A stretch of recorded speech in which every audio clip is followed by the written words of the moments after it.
Mesdames, Mesdemoiselles, Messieurs, bonjour. Nous sommes le jeudi 27 septembre 2018. TSA Direct avec vous. Vous pouvez voir ce débat sur le site de TSA, également sur la page Facebook de TSA, mais également sur YouTube, sur la chaîne YouTube. Le 27 septembre serait la journée internationale du tourisme. Mais aujourd'hui, on va pas parler de tourisme. Bon, on aura l'occasion sûrement d'y revenir, bien que le secteur soit important pour le pays, pour l'économie nationale, autant que les assurances. Et ce matin, nous avons le plaisir de retrouver Monsieur Hassan Khlifati, qui est président directeur général de Alliance Assurance. Bonjour Hassan. Bonjour, merci pour l'invitation. Merci d'être venu. Donc on va parler du secteur des assurances parce que c'est quand même un secteur important. On va peut-être commencer tout de suite avec l'actualité parce que le Parlement va bientôt discuter du projet de loi et il est théoriquement inscrit au programme du Parlement parce que l'année parlementaire dure jusqu'à juillet 2019. Est-ce que vous avez été contacté par le parlementaire? Est-ce que vous avez fait des propositions?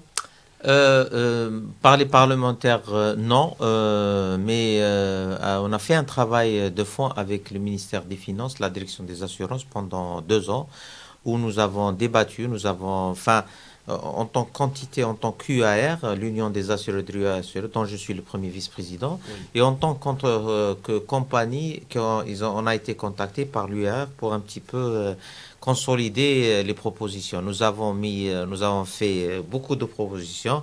Il y a certaines qui ont été retenues, d'autres qui n'ont pas été retenues. En tant que quantité privée, que nous avons décidé aussi de porter aussi notre parole devant les députés pour essayer aussi de les convaincre sur certains aspects qu'on n'a pas pu intégrer dans la proposition de l'UAR ou du ministère des Finances. Mais globalement, la proposition phare qu'on attend avec beaucoup d'impatience pour les prochaines lois sur les assurances, c'est l'indépendance de la régulation. C'est-à-dire soit de mettre une agence de régulation indépendante du ministère des Finances et qui va traiter avec toutes les compagnies de la même manière et de la même égalité et qui va vraiment réguler le marché. Soit aussi, le ministère peut garder cette régulation, mais que les sociétés publiques sortent du giron du ministère des Finances et à travers une holding complètement indépendante. Donc ça, je ne sais pas comment l'État va décider de s'organiser plus tard, mais c'est-à-dire la régulation dans le marché des assurances, c'est le cœur de sa stabilité et de son développement. Et ça c'est le premier aspect. Après, il y a d'autres aspects aussi importante, par exemple la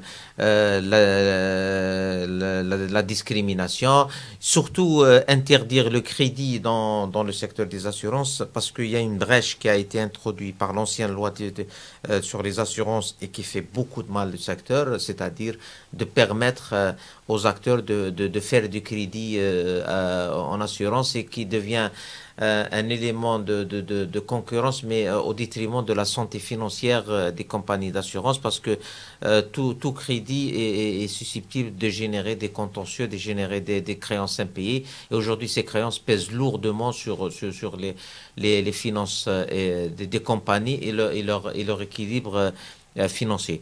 Donc voilà les grandes lignes les grandes réformes qu'on attend. Après, il y a des petites réformes, notamment la libération de nouveaux réseaux de distribution, notamment les notaires, les agences de voyage, les agences immobilières, la distribution online, le e-payment, tous ces nouveaux outils qui vont permettre à l'Algérie de rattraper son retard par rapport au marché similaire, parce que nous sommes vraiment en retard et nous ne rendons pas service à notre économie en ayant un marché des assurances très en retard par rapport aux normes internationales et ce qui se passe dans la région. Et quand vous parlez de discrimination, vous parlez de quoi?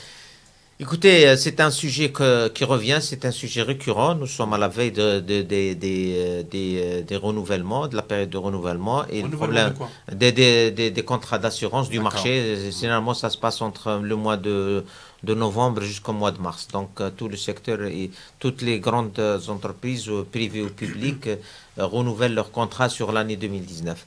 La discrimination, elle se fait de plusieurs manières. Par exemple, comme on l'a dit, les cahiers de charges sont faits sur mesure alors que c'est interdit par la loi, par la nouvelle constitution qui interdit aussi la discrimination, la concurrence déloyale entre le secteur public et privé. On nous discrimine soit en mettant des conditions dans les cahiers de charges pour éliminer le secteur privé, que ce soit en termes de capital minimum, en termes d'ancienneté, il y a plusieurs façons de le faire.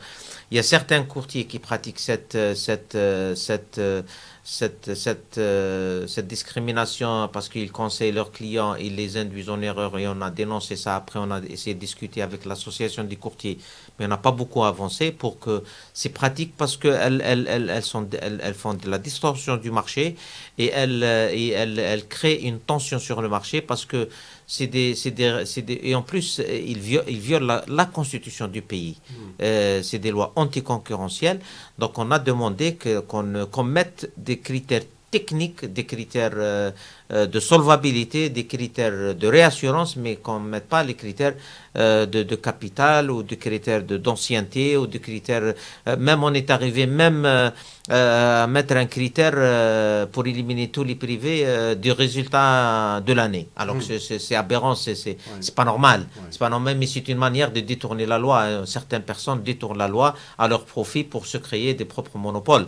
Et là, on le dénonce. Vous parlez des sociétés publiques, des compagnies publiques? Non, je parle pas des compagnies, parce que la compagnie, si elle trouve des cahiers de charges qui lui laissent cours libre, c'est pas le problème de la compagnie publique, mais des problèmes de ceux qui conseillent les compagnies qui établissent les cahiers de charges. Et souvent, c'est des courtiers, qui font des cahiers de charges orientés. Mais ce qu'ils savent pas, c'est que avec le temps, c'est une violation de la Constitution, parce que la Constitution interdit la discrimination de quelque manière qu'elle soit, c'est-à-dire c'est des foyers c'est-à-dire où on peut, c'est de la matière même pour des poursuites pénales, le cas échéant. Et l'année passée, je me rappelle dans un autre débat TSA, vous avez évoqué le dumping, qui a été dénoncé par le ministre des Finances, dumping dans le secteur des assurances, ça veut dire qu'on pratique des prix plus bas que du marché. Qu'en est-il? Est-ce que la situation s'est améliorée entre-temps? Pas du tout. Elle s'aggrave de plus en plus parce que c'est vrai que le ministère des Finances, après la déclaration du ministre, ils ont demandé un certain nombre d'informations, mais après, il n'y a pas eu d'action ou de décision ferme pour mettre un terme à ces pratiques. Nous avons essayé quand même au sein de l'UAR de travailler autrement et de proposer une démarche au ministère des Finances.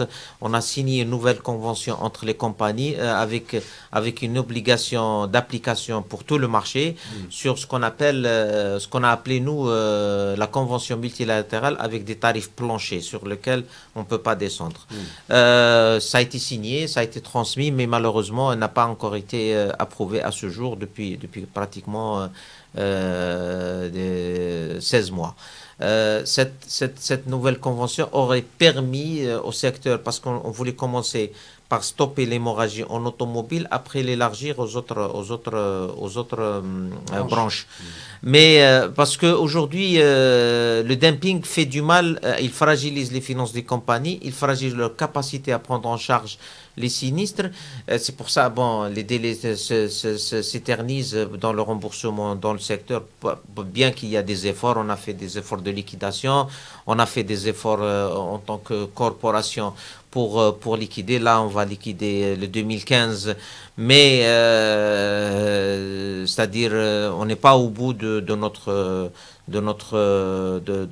peine, parce que il faut nettoyer tout. Il y a d'autres dossiers qui se sont accumulés. Bien, on veut mettre aussi en tant que corporation la convention IDA, l'indemnisation directe des assurés. Je pense qu'on est en train d'y travailler, mais ça sera tout le temps.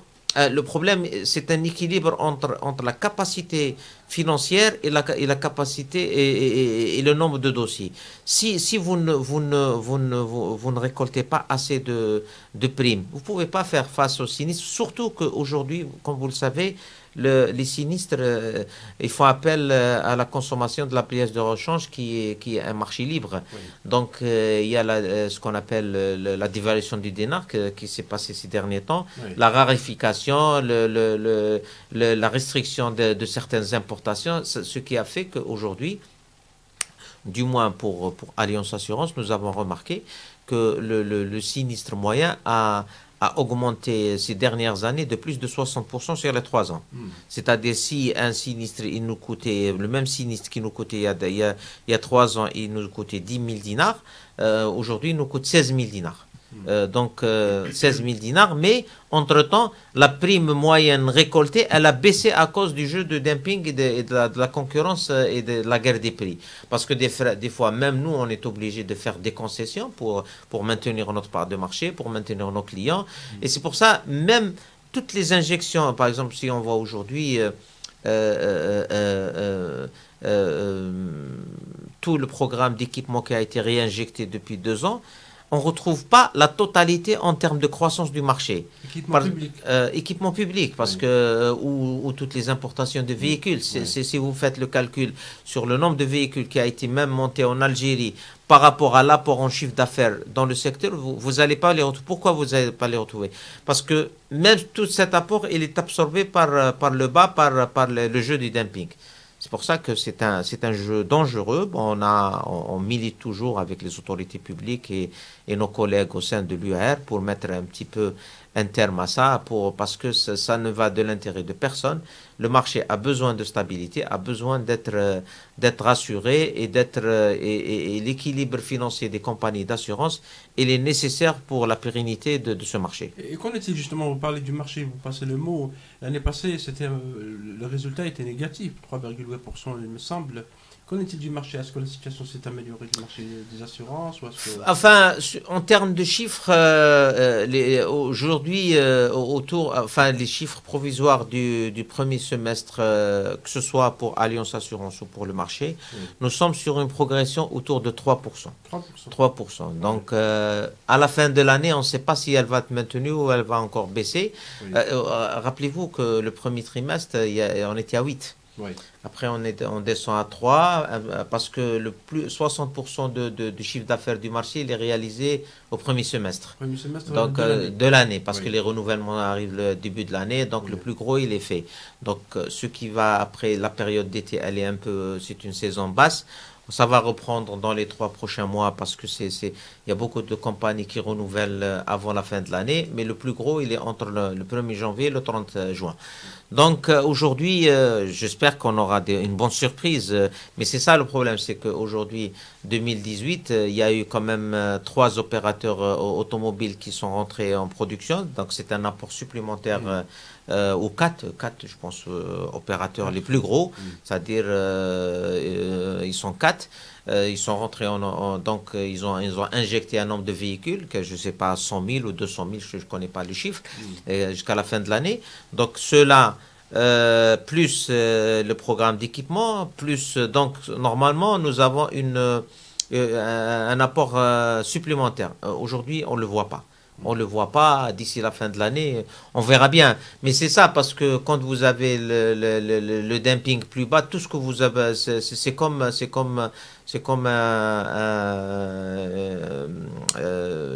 quelque chose qui est trouvé du bas. Oui. C'est-à-dire il faut stopper l'hémorragie. Parce que des pertes. Voilà, beaucoup de pertes. Parce que plus que vous mettez plus haut, il sort par plus bas par le jeu du dumping et de la guerre des prix. Et pour vous, qu'en est-il du chiffre d'affaires? Comment se porte Écoutez, comme nous sommes une compagnie cotée à la Bourse d'Alger, nous avons une obligation légale de transparence et de publication. Nous allons publier nos résultats dimanche prochain, mais je peux vous les donner en exclusivité. Merci. Donc nous avons fait une progression de 3% de notre chiffre d'affaires par rapport à N-1 à la même période, et nous avons fait un résultat de 170 millions de dinars, mais quand même c'est un résultat qui qu'on aurait pu mieux faire, hein. Beaucoup d'efforts de maîtrise de coûts, de maîtrise de sinistralité, de maîtrise de souscription. Mais ça reste, c'est un résultat provisoire. J'espère qu'on pourra le consolider parce que la situation devient de plus en plus difficile sur le marché. Les primes sont la prime moyenne, elle est en train de baisser de mois en mois parce que des fois, on est obligé de défendre notre part de marché et le coût moyen de sinistralité il est en train d'augmenter de mois en mois et ça avec le temps, s'il n'y a pas la régulation n'intervient pas d'une manière forte et pour stopper ce qui se passe, ça va être difficile pour tout le monde. Même si, comme le disait le ministre, par le jeu de supervisionnement, on peut gagner du temps, mais on ne peut pas gagner tout le temps. L'année passée, 2017, votre chiffre d'affaires était de 4,8 milliards. Oui. Et cette année? On espère atterrir autour de 5 milliards. Aujourd'hui, on était à 2,8 milliards globalement à la fin du semestre. On espère atterrir à 5 milliards, mais ça sera difficile de tenir ce pari parce que même si vous avez votre base de l'année passée, vous serez obligé de faire des concessions pour maintenir et donc il faut gagner d'autres clients et d'autres parts de marché. Et quels clients vous voulez cibler justement? Enfin, nous avons plusieurs cibles. Nous, on est conscient de notre taille, de notre capacité. Nous ciblons beaucoup plus le particulier, mais ceux qui veulent être équipés multi-produits, multi-risque habitation, sa voiture, ce particulier nous intéresse beaucoup. Mais aussi, nous ciblons la PME-PMI. C'est pour ça que nous sommes en train de faire un travail. D'abord, un travail sur le terrain avec le réseau pour qu'il aille conquérir, présenter, prêcher, des marchés avec il y a toute une équipe qui est sur le terrain depuis déjà quelques semaines, mais il y a un autre type de travail qu'on est en train de faire, c'est aussi continuer à développer beaucoup nos outils d'information et notre digitalisation de la compagnie. Parce que nous voulons aussi, cette année, ça sera notre première innovation vis-à-vis de la clientèle corporate, c'est-à-dire les entreprises. Oui, les entreprises. Nous sommes en train de faire les derniers tests. Nous allons lancer ce qu'on appelle l'espace client pour les entreprises. C'est-à-dire l'espace client, non seulement il pour voir nos produits, mais c'est pas ça l'objectif. Oui. C'est que l'espace client, c'est un espace où notre client il va rentrer avec son mot de passe et son identifiant, mais il va avoir sur cet espace client tous ses contrats, toutes les échéances et tous ses sinistres et toute sa sinistralité, même pour ceux qui ont des grosses flottes, le chauffeur le plus sinistré, la voiture la plus sinistrée, et il pourra aussi contacter la compagnie à travers cet espace et la compagnie pourra le contacter à travers cet espace. Pourquoi il est important pour nous et pour nos clients, notre clientèle, notamment corporate? Parce que nous voulons lui donner son image, hein, pour qu'il suive, lui faire des alertes s'il y a des échéances qui vont arriver, que ce soit pour le paiement ou pour les contrats, mais aussi pour lui dire aussi que nous tenons nos engagements, nous sommes engagés avec vous rembourser les sinistres et vous pouvez nous évaluer à travers ce système parce que vous voyez quand est-ce que vous avez déclaré, quand est-ce que vous avez été remboursé, le montant des remboursements qu'on vous a fait ou qu'on a payé pour vous parce que souvent le client il voit ce qu'on paye pour lui mais qu'on lui paye à lui mais il ne voit pas ce qu'on paye pour lui et beaucoup de fois il est surpris parce que il y a la responsabilité civile qui est engagée, des fois c'est chauffeur ou bien un incendie d'une usine, je parlais d'une usine, on a eu un incendie d'une usine à Borj Bouharel il y a 5 ans, nous avons payé le client une grosse somme et on l'a payé au bout de 45 jours, c'était une grosse somme, mais on a payé pour lui parce que le feu s'est propagé chez son voisin. Donc son voisin a eu des dégâts. Donc il a fait un recours. Chez nous, bien sûr, c'est normal, ça fait partie du jeu. Donc on a payé pour lui. Donc la somme a pratiquement doublé. Donc sans qu'il se rende compte. Donc des fois, on essaye de dire aussi, ne voyez pas ce qu'on paye juste pour vous, mais ce qu'on vous a payé, mais ce qu'on a payé pour vous aussi. Et justement, vous parlez de catastrophe, c'est donc l'incendie dans une usine, mais il y a aussi chez nous des inondations, des catastrophes naturelles. Aujourd'hui, la météo Algérie a fait un BMS, un bulletin spécial pour les zones sud où il y aura des pluies torrentielles. Vous avez vu ce qui s'est passé à Constantine, à Tébessa, à Tiaret, au Tamanrasset. Est-ce que vous envisagez avoir ce type d'assurance pour les catastrophes naturelles, pour les inondations, etc. Non, les catastrophes naturelles, les événements naturels, il y a deux types Oui, de catastrophes. Et il y a deux types de contrats. Il y a les catastrophes naturelles qui sont obligatoires pour les maisons ou pour les commerces ou les usines mais qui sont pas aussi aujourd'hui à la hauteur de l'ambition que toutes les maisons ou toutes les commerces ou toutes les usines soient assurées. Ça, ce qu'on appelle la CatNat. Bon, mais par exemple pour les voitures, il y a deux types. Il y a les voitures qui sont couvertes en tout risque et ceux-là, ils sont couverts contre les inondations et les événements naturels, c'est-à-dire glissement de terrain, etc. Ou le vol, mais les voitures qui ne sont pas assurées aujourd'hui en termes contrat touriste ne sont pas couverts pour ce genre d'événement. Donc, il y a d'autres dispositifs qui peuvent rentrer en jeu. Mais par exemple, aujourd'hui, les entreprises, parce que le dispositif catastrophe naturelle ne peut jouer que si l'État déclare l'état de catastrophe naturelle. Dans les cas des inondations, bien sûr, nous compatissons. C'est catastrophique quand on perd des êtres humains. C'est terrible, quel que soit le nombre. C'est-à-dire l'État ne peut pas déclarer le catastrophe naturelle quand il y a un crue d'un WED qui emporte une cinquantaine de véhicules ou une centaine de véhicules.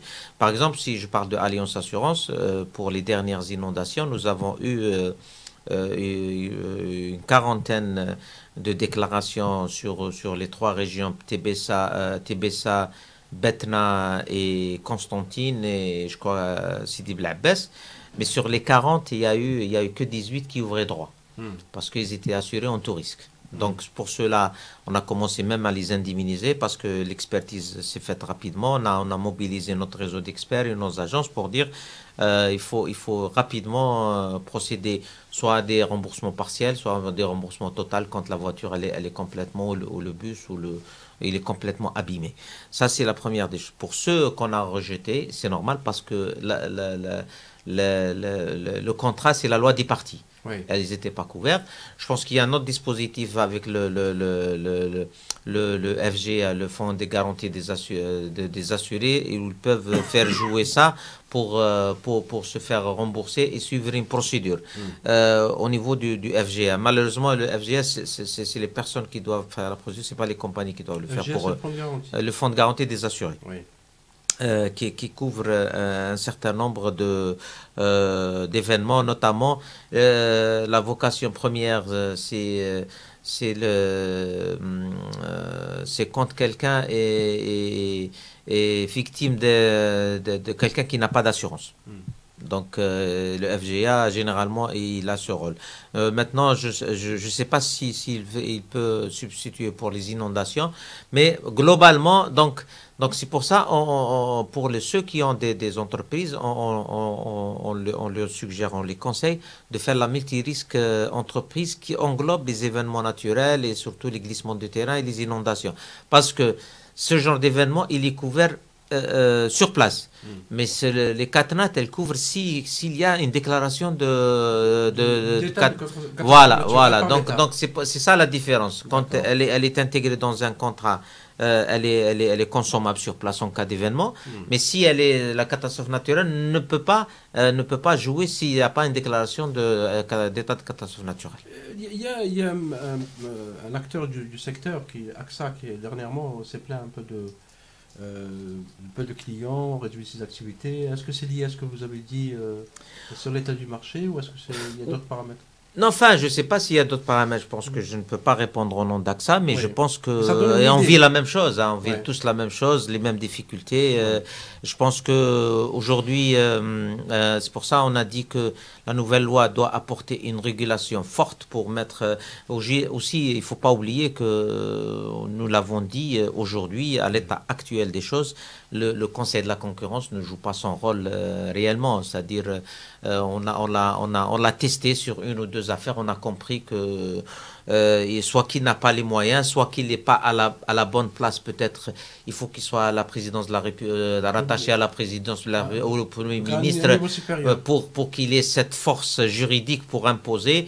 Nous avons été déçus parce c'est pas parce que chez nous, parce que nous l'avons fait par pédagogie, nous l'avons saisi par pédagogie pour essayer de faire jouer le jeu des institutions de la République. Mais la réponse, elle a été très institutionnelle, c'est-à-dire, c'est comme on coupe les cheveux par quatre pour dire oui, quand même, c'est des entreprises publiques, c'est oui, moi je dois demander. Non, pour moi, le Conseil de la concurrence, il est à équidistance de tout le monde. Si les entreprises publiques, quelles qu'elles soient, ou une institution publique et ne fait pas les choses conformes à la loi, il faut qu'ils le disent. C'est pour ça, aujourd'hui, même si on a des nouveaux cas, nous sommes refroidis pour aller ressaisir le Conseil de la concurrence. Pour ça, il n'est pas neutre. Du moins sur la réponse sur le dossier qu'on a transmis, on a trouvé qu'il n'a été ni neutre ni objectif. C'est-à-dire, pour nous, c'est notre conviction. C'est pour ça, tant que son positionnement n'a pas changé ou sa force d'imposition de la loi n'a pas changé, on va pas le saisir. Personnellement, je vais pas le saisir parce que je sais que le résultat, je le connais d'avance. D'abord, ça prend beaucoup de temps. Des fois, on a besoin quand on vous dit que il y a une violation de la loi sur un cahier de charge, voilà le texte de loi. Après, vous demandez à une partie prenante son avis et vous motivez votre décision sur cette partie prenante, donc vous n'êtes pas neutre.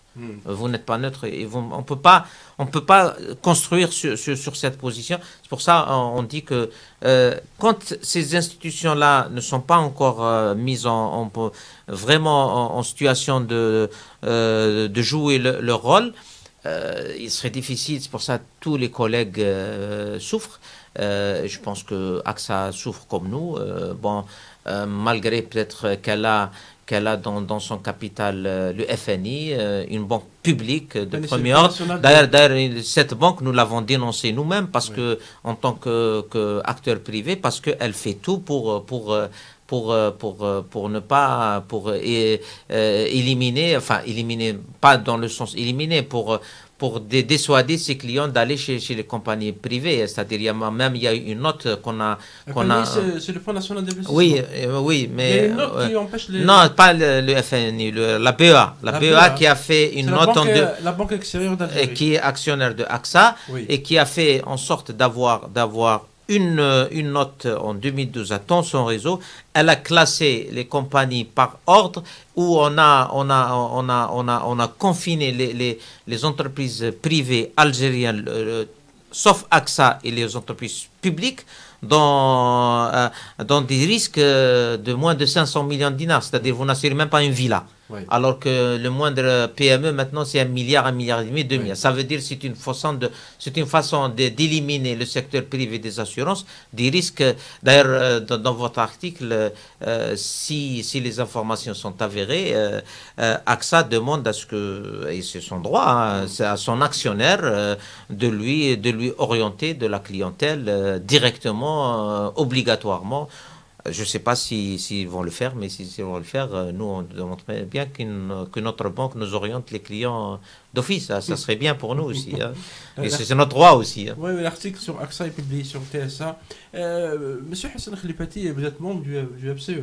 Oui. C'est le programme des chefs d'entreprise. Qu'en est-il de l'action du FCE actuellement avec cette rentrée sociale?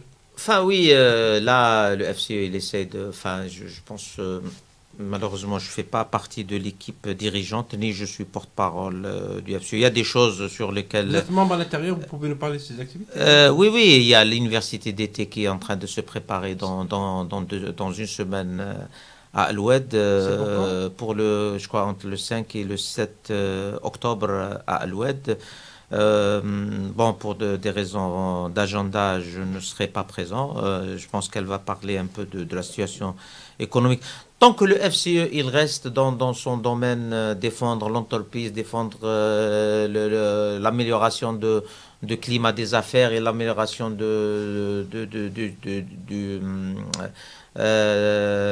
cadre de travail de ses membres, c'est une très bonne chose. Quand ça divise sur des choses politiques, et des fois c'est pas le rôle du FCE, donc c'est là où ça grince, surtout quand on engage le FCE sur des choses bien sûr, il y a eu ces derniers temps certaines choses, notamment bon, qu'on a demandé de revoir, notamment les changements statutaires. Je ne parle pas du passage syndicat, Oui. c'est un sujet qui est en cours, mais... Vous êtes d'accord sur le passage? Enfin, oui et non. Oui, parce que peut-être c'est une évolution normale pour un groupe, un patronat, c'est une évolution normale. Moi, j'étais pas d'accord, bon, j'assume mes positions. J'ai écrit au président du FCE, j'ai pris la parole à l'Assemblée générale, les deux dernières Assemblées générales. J'étais pas d'accord sur certains changements statutaires, notamment sur la composante de l'Assemblée générale qui doit voter, parce que je pars d'un principe. Une voix, un cotisant égale une voix. Il y a eu des changements qui ont été approuvés d'une manière que je conteste, mais ça ne veut pas dire que je suis en opposition ou en dissidence contre les structures du FCE. Mais bon, je défends ma position. J'étais toujours dans l'avant-garde du combat des chefs d'entreprise. Donc, cela a risqué de créer une démobilisation autour des objectifs du FCE. Maintenant, il y a une équipe dirigeante qui est là jusqu'aux prochaines élections.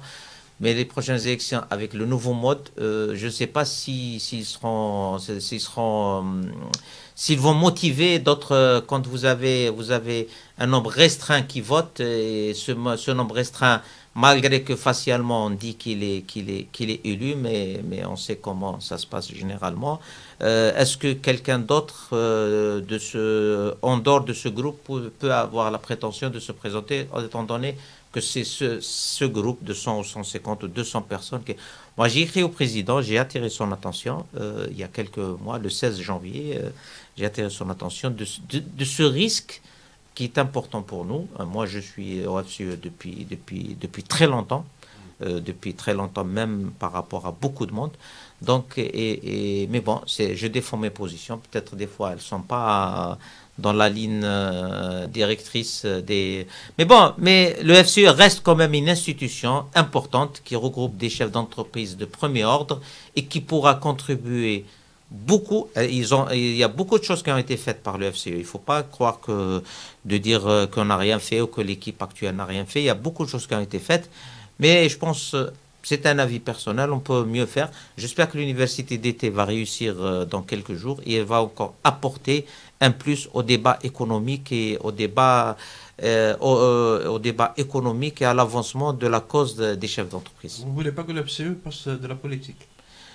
Non, enfin, oui, c'est-à-dire, c'est pas sa vocation. Maintenant, bien sûr, le FCE, d'ailleurs, c'est le président du FCE lui-même qui le dit depuis 3 ans que le FCE est concentré sur les problématiques économiques et c'est ça.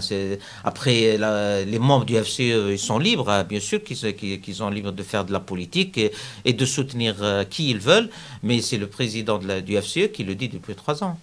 Avant de terminer, M. Hassan Khipati, vous êtes partenaire ou partie prenante dans le projet de création de l'école 42. Vous vous rappelez oui. Avec M. Hakim Soufi, il me semble, oui. c'est lui qu'on salue. Qu'en est-il justement de ce projet? Est-ce qu'il avance? Non, aujourd'hui, depuis quelques mois, on est au point zéro. Bon, on a vu, enfin, moi, j'étais pas le plus actif, il faut le dire. Bon, j'ai donné mon accord parce que j'y croyais à ce projet, à d'autres projets de start-up, parce que nous pensons que la digitalisation, c'est l'avenir de tout, du monde et de l'Algérie, et que nous voulons donner cette chance à des Algériens de copier ce qui ça marche sur le plan formation et sur le plan start-up ailleurs. Bon, aujourd'hui, le projet n'a pas... Enfin, je ne sais pas, on n'a pas beaucoup avancé, on ne nous a pas recontacté, peut-être il a avancé de l'autre côté. Pour nous, on n'a rien reçu jusqu'à maintenant. Je parle de Alliance Assurance pour nous. Par contre, nous avons un autre projet qui nous concerne. Nous avons décidé avec nos actionnaires et nos administrateurs, comme nous sommes en train de finaliser le lancement de la construction du siège de la compagnie dans la zone de Bebzouar, nous avons un bâtiment d'appoint où nous avons décidé de le dédier, ce qu'on va appeler la maison de l'entrepreneuriat. Ça sera aussi pour l'incubateur des jeunes chefs d'entreprise, des jeunes start-up que nous allons leur mettre à disposition. C'est 2000 mètres carrés avec tous les moyens. Les jeunes viennent chez vous et ils prennent de l'espace. De l'espace avec... de location non, non, non, on va leur offrir ça et on va les accompagner. Les idées qui vont nous intéresser, on va investir dans le capital. Les idées qui ne nous intéressent pas, peut-être on va les aider à obtenir des financements ou d'autres investisseurs. Pour nous, c'est notre contribution personnelle à donner de l'espoir à des jeunes qui viennent de partout. On pourra les prendre en charge. On ne sait pas encore comment ça va se déboucler, mais l'essentiel, l'espace sera là. L'espace sera là. Vous avez une date 2021. 2021. Ouais, parce que nous lançons les travaux en 2019. Je pense 2 ans après, il sera disponible. Donc c'est un espace qui sera à côté de votre nouveau siège. Avec notre siège, il y a un petit bâtiment d'appoint qu'on va mettre, qu'on a appelé la maison de l'entrepreneuriat des jeunes. Donc c'est à Bebzouar, à l'est d'Alger. Oui, dans le quartier des affaires. Le quartier des affaires, et je rappelle pour les amis qui nous suivent que l'école 42 est une école donc, de formation. C'est la même chose, c'est le même principe. Oui, le même principe qui a été annoncé, la création a été annoncée lors de la visite du président français Emmanuel Macron en Algérie. Monsieur Hassan Rifati, merci beaucoup d'être venu. Merci. On a parlé du secteur des assurances, bien qu'il y ait toujours d'autres aspects à développer. On aura l'occasion de vous retrouver avec plaisir. Plus tard, Inch'Allah. Merci d'être venu. Mesdames et messieurs, merci de nous avoir suivis. On vous souhaite un très bon week-end et on se retrouvera samedi. Au revoir.